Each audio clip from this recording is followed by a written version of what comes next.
வாழ்க வையகம் வாழ்க வையகம் வாழ்க வளமுடன். சிந்தனையை, உடல் நலத்தை சீரமைத்து உய்வித்த குருவே வாழ்க, குருவே துணை. வேதாத்ரியம் வாழ்க வளமுடன். இன்று வரை உலகில் தோன்றிய அனைத்து சித்தர்களும் ஞானிகளும் மகான்களும் மற்றும் வேதாத்திரிய கோட்பாடுகளை அர்ப்பணிப்புணர்வோடு அகிலமெங்கும் உணர்வாக்கி கொண்டிருக்கும் ஞான ஆசிரியர்களின் மதிநுட்பமும் குருவர்களோடு சூக்குமமாய் நம்மை சூழ்ந்திருந்து நாம் உய்வதற்கு துணை நிற்குமாக என்று சங்கல்பித்துக் கொண்டு இன்றைய தவ நிகழ்வை இறைவணக்கம் குரு வணக்கத்தோடு நாம் இனிதே துவங்குவோம். இறைவணக்கம் பாட அருள்நிதி ஸ்ரீராம் ஜேபி ஐயா அவர்களும், குரு வணக்கம் பாட அருள்நிதி கிருபாநிதி அம்மா அவர்களும். வாழ்க வளமுடன். இறைவணக்கம். ஆதியனும் பரம்பொருள்மை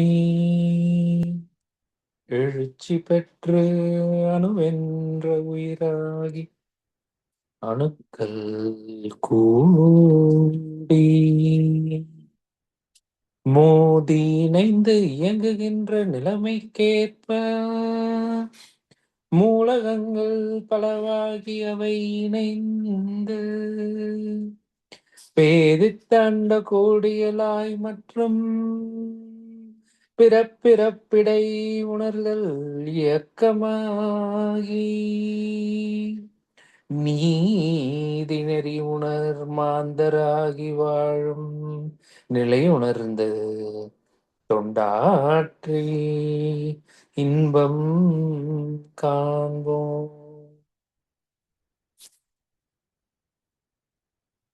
வாழ்க வளமுடன். குரு வணக்கம். எப்பொருளை எச்செயலை எக்குணத்தைய உயிரை ஒருவர் அடிக்கடி நினைந்தால் அப்பொருளின் தன்மையாய் நினைப்போராற்றல் அறிவினிலும் உடலினிலும் மாற்றம் காணும். இப்பெருமை இயல்பூக்க நியதியாகும். எவரொருவை குருவை மதி தொழுகினாலும் தப்பாது குரு உயர்வு மதிப்போர் தம்மை தரத்தில் உயர்த்தி பிறவி பயனை நல்கும். தரத்தில் உயர்த்தி பிறவி பயனை நல்கும். வாழ்க வளமுடன். குரு வாழ்க, குருவே துணை. வாழ்க வையகம், வாழ்க வையகம், வாழ்க வளமுடன். இன்று நமக்காக ஆழ்ந்த 9 மையதம் நடத்திய அருள்நெறி அருளையா அவர்களை வாழ்த்துவோம். அருள்நெறி அருளையா அவர்கள் வாழ்க வளமுடன். அவர்கள் அன்பு குடும்பம் வாழ்க வளமுடன். அவர்களின் உடல் நலம், பொருள் வளம், மனவளம் மற்றும் அவர்களின் ஆன்மீக தொண்டம் வாழ்க வளமுடன், வாழ்க வளமுடன், வாழ்க வளமுடன். வாழ்க வளமுடன். ஐயா தொடர்ந்து ஞானமும் வாழ்வும் கவிதை தொகுப்பிலிருந்து இன்றைய கவிக்கு விளக்கம் பெற்றிட மூத்த பேராசிரியர் ஞானாசிரியர் அருள்நிதி கோதை கோவிந்தராஜன் அம்மா அவர்களை அன்போடு அழைத்தமாவும். ஐயா, அது படம் வேற படம் போட்டிருக்காங்க கவிக்கு, அதை போடலாமா? அதை போட்டு ஒலிப்பதிவு இதை போடலாம்.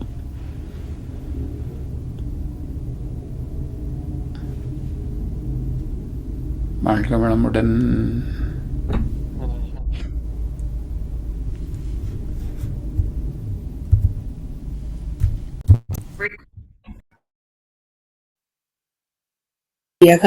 வாழ்க வையகம், வாழ்க வளமுடன்.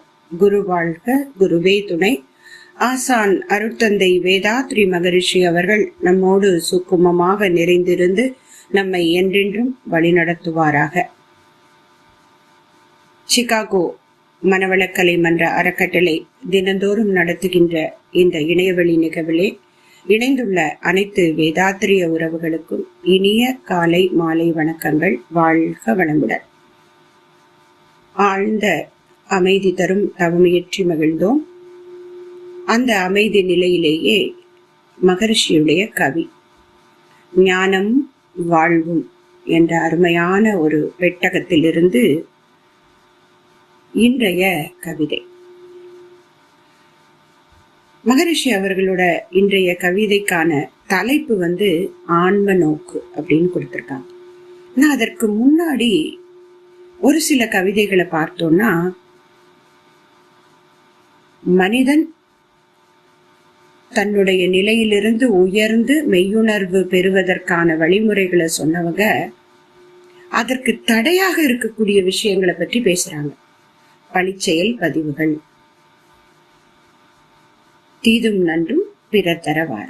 அப்ப ஒவ்வொரு மனிதனையும் உயர்நிலைக்கு செல்ல விடாமல் தடுக்கக்கூடிய 3 களங்கங்கள்: ஆணவம், கன்மம், மாயை என்று சொல்லக்கூடிய களங்கங்கள்.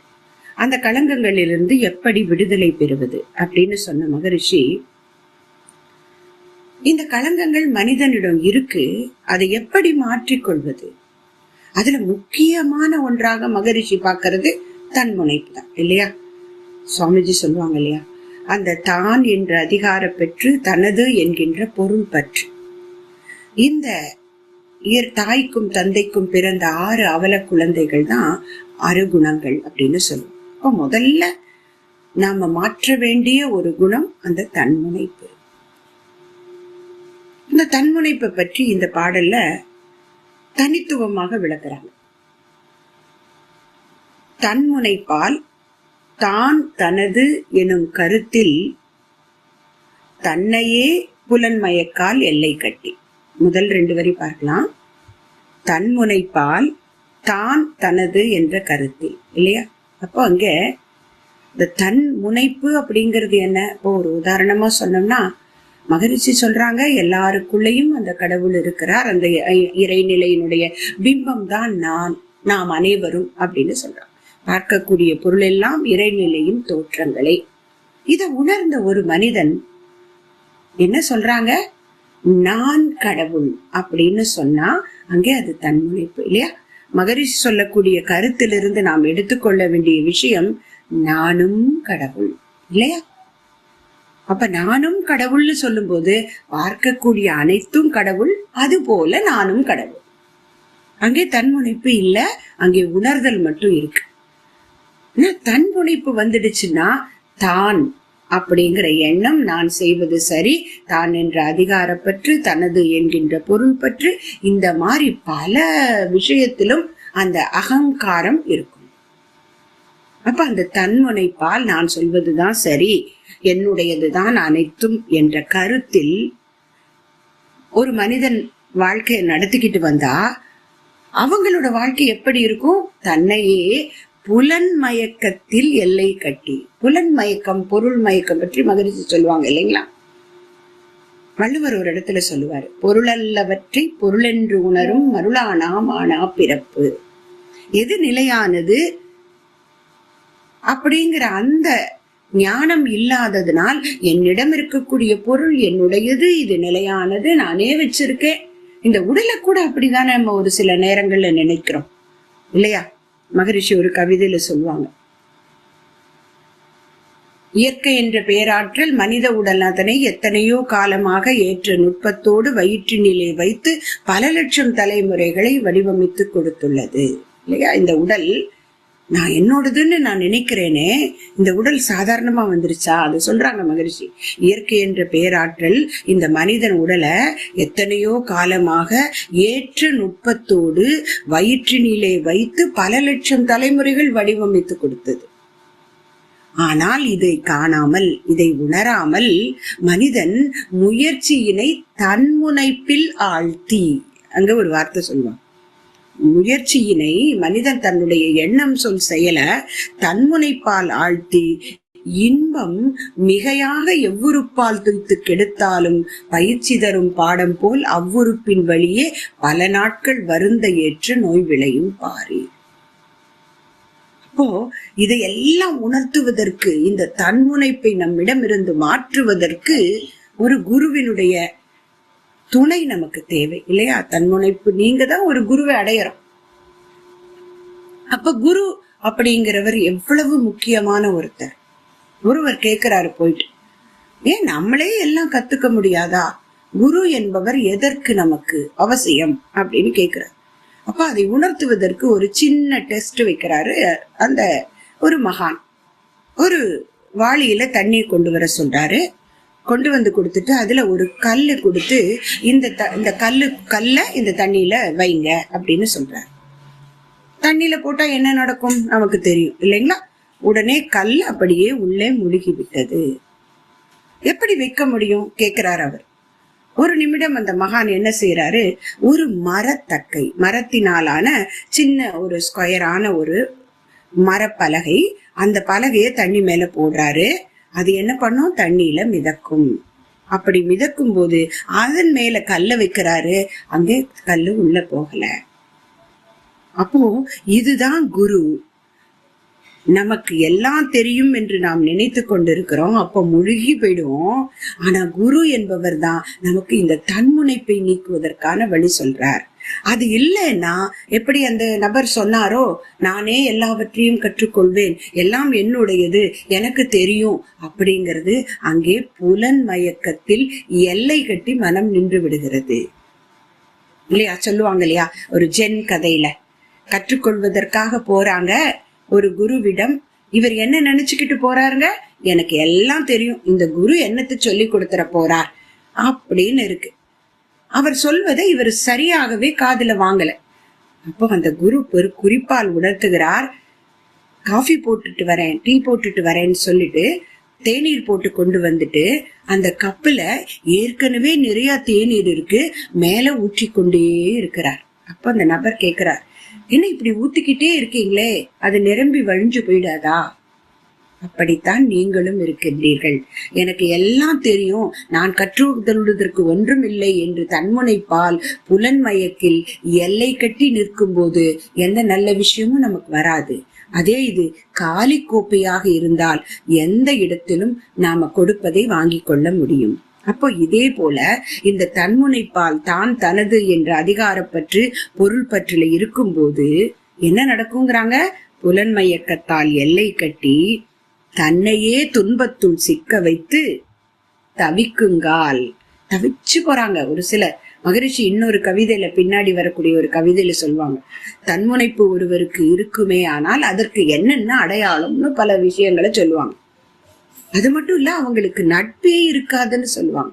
இப்ப நம்ம கூட பாப்போம் இல்லைங்களா, நம்ம பேசுறோம், யாரோ ஒரு நண்பரோ தெரிஞ்சவங்களோ பேசி கொண்டு இருக்கும்போது தன்னை பற்றியே தான் செய்த சாதனைகளையே பல நேரம் பேசிக்கிட்டு இருக்கும்போது கேட்கின்றவருக்கு ஒரு சில காலத்துக்கு அப்புறம் ரொம்ப பொறுமை இழந்துடுவாங்க. ஏன்னா பொதுவான விஷயங்களை பேசாம தன்னை பற்றியே பேசி கொண்டு இருக்கும் போது அங்கே நட்பு இருக்காதுன்னு மகிழ்ச்சி ஒரு பாடல சொல்றேன். அப்படி தவித்து கொண்டிருக்கக்கூடிய ஒருவர் கடைத்தேற எண்ணும் போது ஏதோ ஒரு சிறிய ஒரு சந்தர்ப்ப நிகழ்ச்சி உணர்த்திருச்சு அவருக்கு, தன்னிடம் இருக்கக்கூடிய இந்த குணம் வேண்டாம், இந்த தன்முனைப்பு. கடைத்தேற எண்ணும் போது தன்முனைப்புக்கு ஆதியாய் அமர்ந்த உண்மை தலை தோங்கி எழும் போக்கே ஆன்ம நோக்கமாம். இந்த தன்முனைப்புக்கு ஆதியாக இருப்பது என்னது, இறை உணர்வு மறந்தது. அந்த இறைநிலை என்கின்ற உண்மை மகரிஷி சொல்வாங்க, அது பெரியது, அதை விட பெரியது ஒன்றுமே இல்லை. ஆனால் அது அதற்கிட்ட அந்த ஒரு தன்முனைப்பு இருக்கலாம், தவறில்ல. ஆனால் அதிலிருந்து வந்த பிம்பங்களாக இருக்கக்கூடிய நாம எல்லாத்தையும் விட நாம பெரியவங்கன்னு நினைப்பு இயல்புதான். ஏன்னா அது இறை, அது இறைந்து கொண்டே இருக்கும், அது எப்போதுமே விரிந்து கொண்டே இருக்கக்கூடியது. அதுதானே நானாக இருக்கிறேன். அப்ப எனக்குள்ளேயும் அந்த தன்மை இருக்கு. ஆனால் அதை எப்படி மாற்றிக்கொள்ளணும், தன்முனைப்புக்கு ஆதியாய் அமர்ந்த உண்மை தலை தோங்கி எழும் போக்கே ஆன்ம நோக்கமாம். அப்போ ஒவ்வொருவருக்குள்ளேயும் இருக்கக்கூடிய அந்த ஆன்மாவை பார்க்கக்கூடிய தன்மை, எப்பொருள் எத்தன்மை தாயினும் அப்பொருளில் மெய்ப்பொருளை பார்க்கக்கூடிய அறிவு வந்து விட்டா அங்க தன்முனைப்பு தணிந்து மெய்யுணர்வாய் மாறும். சரி, இதுக்கெல்லாம் என்ன வழி? கரெக்ட், மகரிஷி அருமையான வழி சொல்லிட்டாங்க. அந்த தன்முனைப்புல இருந்தோம்னா புலன் மயக்கத்துல எல்லை கட்டி மற்றவருக்கும் துன்பம் கொடுப்போம், நாமும் துன்பத்தை அனுபவிப்போம். ஆனால் ஏதோ ஒரு நாள் நமக்குள்ள ஒரு ஆன்ம விழிப்பு கிடைச்சு, நான் இப்படியே என் வாழ்க்கைய வீணாக்கிட்டேனே, கல்லுக்குள்ள தண்ணிக்குள்ள போட்ட கல்லு மாதிரி நான் கீழே போயிட்டேனே, ஆனா என்னை யாராவது ஒருத்தர் தேற்ற வரமாட்டாரா என்று கேட்கும் போது அந்த மரத்தக்கை போல ஒரு குரு வராரு. அந்த குரு சொல்லி கொடுக்கக்கூடிய அந்த மெய்யுணர்வு பற்றிய அறிவு வந்த பிறகு அதுதான் தன்முனைப்பிலிருந்து வெளியே வரக்கூடிய வழி. அதுதான் ஆன்ம நோக்கு வழி சொல்லிட்டாங்க. தன்முனைப்பு தணிந்து மெய்யுணர்வாய் மாறுவதற்கு. ஆனா அது சொல்லி கொடுத்தது சும்மா சொன்ன உடனே வந்துடுமா? இல்லையா? எத்தனை பார்த்திருக்கோம், எவ்வளவு கதைகள், எவ்வளவு புராணங்கள்ல பார்த்திருக்கோம் இல்லைங்களா? அந்த தன்முனைப்பில் நானே பெரியவன் என்று நினைத்தவர்கள் யாருமே ஜெயிச்சது கிடையாது, வாழ்க்கையில நல்ல நிலைக்கு சென்றது கிடையாது. அதுக்கான கதைகள் இருக்கு. எத்தனையோ நன்னெறிகளை நம்ம கேட்டிருக்கிறோம், அடக்கம் அமர் அருள்விக்கும் பார்த்திருக்கிறோம். ஆனாலும் மாற்றிக்கொள்ள வேண்டும் என்று கற்றுக்கொண்டாலும் ஏன் மாற்றிக்கொள்ள முடியவில்லை? அதுதான் கடைசி வரையில மகிழ்ச்சி சொல்றாங்க. வெறும் போதனையால் எதையும் மாற்றிவிட முடியாது இல்லையா? இப்போ 6 குணங்களும் வேண்டான்னு சொல்லிட்டு எல்லாருக்கும் தெரியும் தானே. கோபமே பாவங்களுக்கெல்லாம் தாய் தந்தை அப்படின்னு கோபத்தை பற்றி எத்தனையோ பேர் எழுதினாங்க இல்லையா? அந்த இலங்கை அழிந்தது, அந்த ராவணனுடைய கதையை சொல்லும் போது கூட ஆண்டாள் சொல்லுவாங்க, சினத்தினால் தென்னிலங்கை கோமானை செற்ற மனத்திற்கினியானைன்னு பாடுவாங்க. அவரை வென்ற இறை பரமாத்மாவை பற்றி பாடும்போது அவர் சினத்தினால், அந்த அகம்பாவத்தினால் தான் அழிந்து போனார் அப்படின்னு சொல்றாங்க. அப்போ இந்த தன்முனைப்பை மாற்றுவதற்கு ஆன்ம நோக்கு தேவை. தன்முனைப்பு தணிந்து அது மெய்யுணர்வாய் மாற தவம் ஒன்றே வழி, அதற்கு அறம் அரணாம் அப்படின்னு சொல்ற. ஒரே வழி என்னதுங்க? தவம் மட்டும்தான். தவத்தினால். ஏன்னா மகரிஷி ஒரு இடத்துல சொல்லுவாங்க இல்லைங்களா, ஒவ்வொரு மனிதனுக்கும் எழக்கூடிய கேள்வி, நான் ஏன் பிறந்தேன், நான் எங்க இருந்து பிறந்திருக்கேன், நான் பிறந்த காரணம் என்ன? இது எல்லாருக்கும் ஏதோ ஒரு காலத்துல ஏற்படுற கேள்வி. இன்னொன்னு என்ன, என்னை படைத்ததாக சொல்லக்கூடிய கடவுள் யார், நான் பார்க்கணும், தெரிஞ்சுக்கணும். ஆனா இந்த 2 கேள்விக்கும் ஒரே பதில் தான் மகரிஷி கொடுக்கறாங்க இல்லையா? உன்னையோ கடவுளையோ அறியவென்றால் என்ன வழி? ஒரு குறுக்கு வழி. குருவை அடைஞ்சிடு. தன்னை அறிந்து அந்நிலையில் நிலைத்து வாழும் தனி கருணை வடிவான குருவடைந்தால், குரு அடைந்த உடனே கிடைச்சிடும்னு சொல்லல. அவர் என்ன பயிற்சி கொடுப்பாரு? அன்னை வயிற்று அடைந்து உருவாய் உடலாய் வந்த ஆதி கருவை உந்தன் புருவத்திடை உணர்த்த. சரி, முதல்ல நீ யாருன்னு நான் தெரிஞ்சுக்கிறதுக்கு, நம்ம யாருன்னு தெரிஞ்சுக்கிறதுக்கு நம்ம உள்ள இருக்கக்கூடிய ஆதி கருவை புருவத்திடை உணர்த்த. அப்புறம் சொல்றாங்க, பின்னை நீ அவ்விடத்தில் நிலைக்க. அந்த இடத்துல திரும்ப திரும்ப தவம் செய்து மன அலைச்சூழலை குறைத்து ஆழ்ந்த நிலையில் ஆராய்ச்சி செய்து பார்க்க பார்க்க பார்க்க உந்தன் பேதமற்ற நிலை கடவுளாய் நிற்கும் இல்லையா? அப்போ அது வரைக்கும் நான் பேதம் பார்த்தேன், மனிதருள் வேறுபாடு பார்த்தேன், உயர்வு தாழ்வு மனைப்பான்மையில் என்னை உயர்வாக நினைத்து கொண்டு தன்முனைப்பில் சிக்கி புலன்மயக்கால் எல்லை கட்டி துன்பத்துல அனுபவிச்சுக்கிட்டு இருந்தேன். இப்ப இந்த ஆன்ம உணர்வு பெறுவதற்கு முதல் வழி தவம். அப்போ தவத்துல ஆழ்ந்து ஒடுங்கி நான் என்னை நானே அறிய அந்த புருவத்திடை உணர்த்தின கருவை உணர உணர உணர முதல்ல என்ன நடக்குங்க? மாற்றம் வரும். அதற்கு துணையாக காவல் ஒண்ணு வேணும். நான் என்னைக்கும் கண்டினியூஸா ஒரு விஷயத்தை செய்யணும் அப்படின்னா அதற்கு ஒரு பிடிப்பு, ஒரு அரண், பாதுகாப்பு. அது என்னது? அது அறம். ஒழுக்கம், கடமை, ஈகை இணைந்த உயர்நெறி வாழ்க்கை அறம் என்றாகும். இன்னொரு பாடல்லே சொல்றாங்க, தவமுறையும் அறநெறியும் பற்ற பற்ற தருக்கென்ற தன்முனைப்பு குன்றி போகும். அதேதான் இந்த இடத்துலயும் குறிப்பிடுறாங்க. அப்போ தவம் செய்யணும், கூடவே அற வாழ்க்கை வாழணும். இப்போ அகத்தவமும் அகத்தாயும் இணைந்தால்தான் மகரிஷி இறைவணக்க பாடல்ல சொல்லுவாங்களே, நீதி நெறி உணர் மாந்தராகி வாழும் நிலை உணர்ந்து தொண்ட ஆட்சி இன்பம் காண்போம். இதுதானே நமக்கான ஒரு அல்டிமேட் கோலா கொடுத்திருக்காங்க. இதுதானே முழுமை பேறு வாழ்க்கை. அப்ப அந்த முழுமை பேறு வாழ்க்கைக்கு முதல்ல தன்முனைப்பு கூடாது. அந்த முதல் களங்கம் தான். அதை பற்றி தான் மகரிஷி நிறைய அடுத்த பாடல்கள்ல கொடுக்கறாங்க. அந்த தன்முனைப்பு என்கின்ற அந்த ஒரு இறை உணர்வு மறந்த நிலை வரக்கூடாது மனிதனுக்கு. அப்ப அதிலிருந்து நம்மை மீட்டு கொடுக்க ஆன்ம நோக்கம் வேண்டும், மெய்யுணர்வு தெரியணும். அதற்கு தவம் ஒன்று வழி, அதற்கு அரணாக பாதுகாப்பாக இருப்பது அற வாழ்க்கை என்பதை இந்த கவி மூலம் மகரிஷி நமக்கு அருமையாக விளக்குறாங்க. இந்த ஒரு அருமையான பாடலுக்கு விளக்கமளிக்க வாய்ப்பளித்த அன்புள்ளங்களுக்கு நன்றி பாராட்டி அமைகிறேன். நன்றி. வாழ்க வளமுடன். வாழ்க வளமுடன். இன்றைய ஞான களஞ்சிய கவிக்கு சிறப்பாக விளக்கம் வழங்கிய மூத்த பேராசிரியர் ஞானாசிரியர் அருள்நிதி கோதை கோவிந்தராஜன் அம்மா அவர்களும் அவரது அன்பு குடும்பத்தினரும் அருட்பெயராத்தல் கருணையினால் உடல் நலம், நீளாயுள், நிறை செல்வம், உயர் புகழ், மெய்ஞானம் ஓங்கி வாழ்க வளமுடன், வாழ்க வளமுடன், வாழ்க வளமுடன். பாடல்கள் பாடி நிறைவு செய்யும் தருணம். வேதாத்திரிய பாடல் பிரம்மஞான கவி உலக நல வாழ்த்து பாட அன்பர்களை அழைத்து அமைகிறோம். வாழ்க வளமுடன். வாங்க ஜமுனா ராணி அம்மா, நீங்க ஒரு பாடல் பாடுங்க. வேற யார் இருக்காங்க? மத்தவங்க பாடுவாங்க. வாழ்க வளம். வேதாத்திரியம் பாடுங்கம்மா. ஓகேங்க. வாழ்க வையகம், வாழ்க வையகம், வாழ்க வளமுடன். குரு வாழ்க, குருவே துணை. வேதாத்திரியம். போரில்லா நல்லுலகம், பொருள் துறையில் சமநீதி, நேர்மையான நீதிமுறை, நிலவுலகுக்கோர் ஆட்சி, சீர் செய்த பண்பாடு, சிந்தனையோர் வழிவாழ்வு, சிறப்புணர்ந்த பெண்மதிப்பு, தெய்வ நீதி வழிவாழ்தல், தேர் திருவிழா தவிர்த்தல், சிறுவர்கட்கே விளையாட்டு, செயல் விளைவு உணர்கல்வி, சீர்காந்த நிலை விளக்கம், பார் முழுதும் உணவு நீர் பொதுவாக்கல், பல மதங்கள் பல கடவுள் பழக்கம் ஒழித்து உண்மை ஒன்றை வழிபடுதல், பார் முழுதும் உணவு நீர் பொதுவாக்கல், பல மதங்கள் பல கடவுள் பழக்கம் ஒழித்து உண்மை ஒன்றை வழிபடுதல். நன்றிங்க ஐயா. வாழ்க வளமுடன் ஐயா.